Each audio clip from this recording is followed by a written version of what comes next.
السلام علیکم ورحمۃ اللہ وبرکاتہ۔ الحمد للہ وکفی وسلام علی عبادہ الذین اصطفی، اما بعد۔ معزز سامعین، جس طرح جسم کو جسمانی بیماریوں سے بچانا ضروری ہے، اسی طرح روح کو روحانی بیماریوں سے بچانا بھی ضروری ہے۔ جسم بیمار ہو جائے تو زیادہ سے زیادہ یہ ہوگا کہ آدمی مر جائے گا، لیکن اگر روح بیمار ہو جائے تو آدمی مرنے کے بعد بھی نہیں بچ پائے گا۔ اب تو گھبرا کے یہ کہتے ہیں کہ مر جائیں گے، اور مر کر بھی چین نہ آیا تو کدھر جائیں گے؟ تو انہی بیماریوں میں ایک بہت ہی خطرناک بیماری ہے حسد۔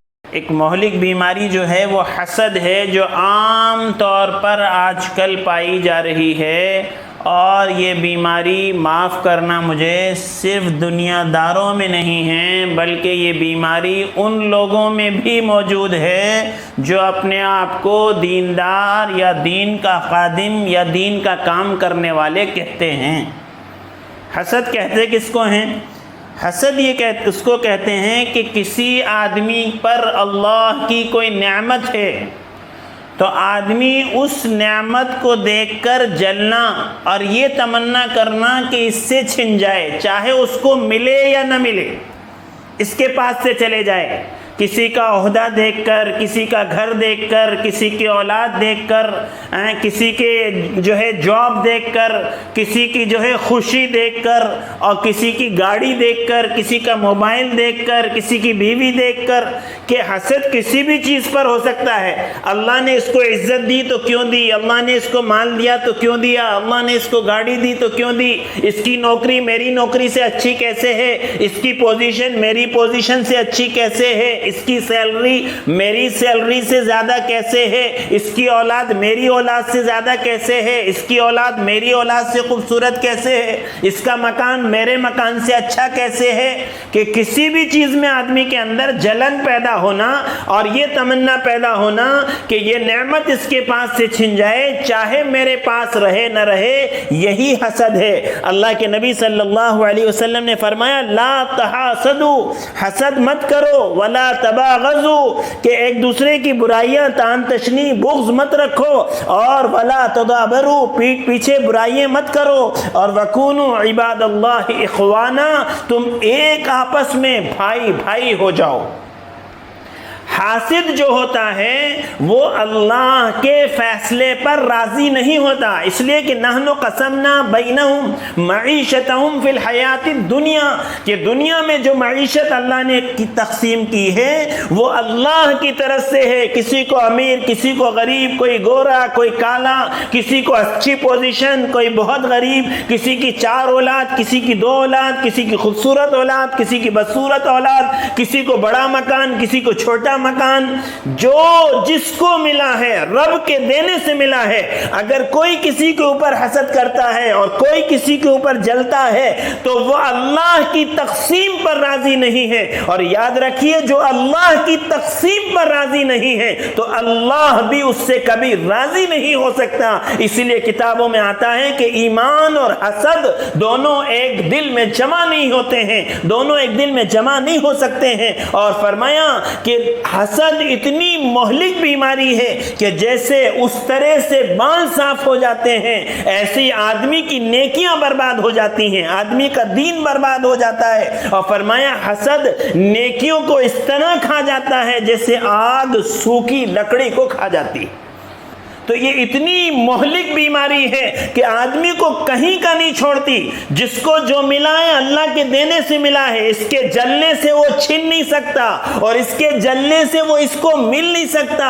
اور ویسے بھی حسد میں اس کی تمنا اس کو حاصل کرنے کی نہیں ہے، بلکہ اس کی تمنا یہ ہے مجھے ملے نہ ملے، اس کے پاس نہ رہے۔ حسد میں اور رشک میں فرق ہے۔ رشک کیا ہوتا ہے؟ رشک یہ ہے کہ اللہ نے یہ نعمت اس کو دی ہے تو مجھ کو بھی دے دے، اس کو کہتے ہیں رشک، اس کی تو گنجائش ہے، یہ جائز ہے۔ لیکن حسد اس کو کہتے ہیں کہ مجھے ملے نہ ملے، اس کے پاس نہ رہے، اس کو کیوں ملا ہے؟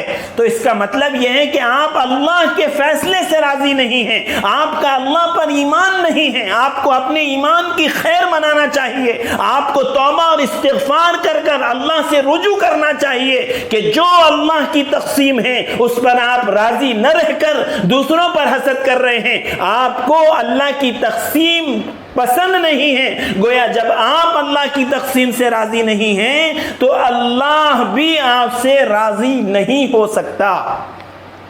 اس لیے جو حسد کرنے والے ہیں آپ ان کے چہرے دیکھیے, اس پہ 12 بجتے رہتے ہیں, اوپر سے مسکراتے ہیں, اندر سے کوڑتے ہیں, اوپر سے جلتے رہتے ہیں. جہاں موقع ملا آپ کی برائی شروع کر دیں گے, جس کو بولے اس کو آپ کی باتیں شروع کر دیں گے. یاد رکھو, کسی کے بارے میں کوئی ایسی بات کہنا جو اس کے اندر موجود نہ ہو, فرمایا قیامت کے دن اس کے قدم اس وقت تک ہل نہیں سکتے جب تک کہ وہ بات کو ثابت نہ کر دے. زبان تمہارے باپ کی جاگیر نہیں ہے کہ تمہاری جو سمجھ میں آئے وہ جس کے بارے میں چاہے بک دو اور جو چاہے کہہ دو. جو اپنی زبان سے بول رہے ہو اس کو اللہ کے دربار میں تمہیں ثابت کرنا پڑے گا. خدا نہ اپنی نیکیوں کو برباد نہ کرو, خدا نہ اپنی آخرت کو برباد نہ کرو, خدا نہ اپنے دین کو برباد نہ کرو. تقسیم اللہ کی ہے, اس تقسیم پر راضی ہو جاؤ. حسد اور جلن اور لوگوں سے کوڑنا, اللہ کے واسطے اس کو چھوڑ دو. اسی لیے امام غزالی رحمت اللہ علیہ سے کسی نے پوچھا کہ جن کو اللہ پاک نے زبردست باطنی بیماریوں کا علم دیا تھا, امام غزالی رحمت اللہ علیہ اس معاملے میں مشہور تھے کہ جو باطنی امراض ہوتے ہیں اس کا اللہ نے ایک زبردست علم کو دیا تھا کہ یہ حسد کا علاج کیا. فرمایا جب تمہارے اندر خیال آئے کہ یہ فلاں آدمی کو ایسا کیوں ملا, فلاں کو ایسا کیوں ملا, فلاں کو ایسا کیوں ملا, تو اس خیال کو برا سمجھو اور یہ اپنے دل کو سمجھاؤ کہ اس میں اس کا کمال نہیں ہے, یہ اس اللہ کی تقسیم ہے. اللہ نے اس کو جو دینا چاہا, جتنا دینا چاہا دے دیا, اس لیے اس خیال کو اپنے دل سے برا سمجھو. اور دوسری بات فرمائی کہ جس سے تمہیں حسد ہو اس کے لیے اللہ سے خوب دعا کرو, اور جس چیز سے حسد ہو اس کے بڑھنے کی دعا کرو. اس کی اولاد سے حسد ہے تو اولاد کے بڑھنے کی دعا کرو, اس کے مال سے حسد ہے تو مال کے بڑھنے کی دعا کرو, اس کے مکان سے حسد ہے تو مکان کے بڑھنے کی دعا کرو, اس کی عزت سے حسد ہے تو اس کی عزت کے بڑھنے کی دعا کرو, اس کی سیلری سے حسد ہے تو اس کی تنخواہ کے بڑھنے کی دعا کرو. تو فرمایا اس کے لیے دعا کرو اور جس چیز سے حسد ہے اس کے بڑھنے کی دعا کرو. دوسری بات یہ فرمائی. اور تیسری بات یہ فرمائی کہ دوسروں کے سامنے اس کی تعریف کرو. تمہیں معلوم رہا ہے اللہ کے فیصلے پہ راضی نہیں ہے, تمہاری برائیاں دنیا میں کرتے پھر رہا ہے اور ایسی باتیں کر رہا ہے جو تمہارے اندر موجود نہیں ہیں, لیکن تمہارا کام یہ ہے اگر تم بچنا چاہتے ہو تو اس کا طریقہ یہ ہے کہ تم اس کی تعریف کرو, دوسروں کے سامنے اس کی تعریف کرو.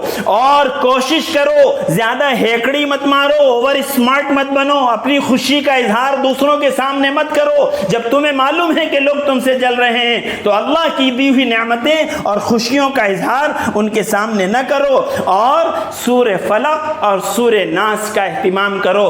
سورہ فلق اور سورہ ناس پڑھتے رہو تاکہ اللہ حاسدین کے حسد سے, فتین کے فتنوں سے, شیاطین کے برے اثرات سے ہماری حفاظت فرمائیں.